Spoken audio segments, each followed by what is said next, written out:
स्वास्थ्यका लागि खेलकुद भन्ने नाराका साथ सार्थक बनाउन तथा खेलकुदको माध्यमबाट देशका युवाहरूलाई कुलत तथा दुर्व्यसनीबाट टाढा राख्ने उद्देश्यका साथ व्यवसायी जीवनको साथ खेल जीवनमा पनि सक्रिय भूमिका निर्वाह गरिराख्नुभएका मनकारी खेलाडीहरूद्वारा 2068 सालमा सुगठित यस भक्तपुर जिल्ला ब्याडमिन्टन सङ्घद्वारा आयोजना भएको प्रथम राष्ट्रव्यापी भक्तपुर खुल्ला ब्याडमिन्टन प्रतियोगिता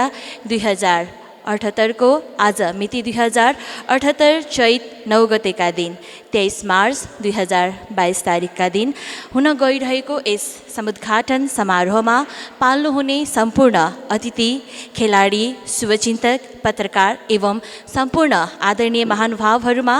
आजको यस औपचारिक कार्यक्रम सञ्चालिका म शकुन्तला महर्जनको तर्फबाट न्यानो अभिवादन टक्र्याउन चाहन्छु। जय खेल, जय खेलाडी, जय ब्याडमिन्टन।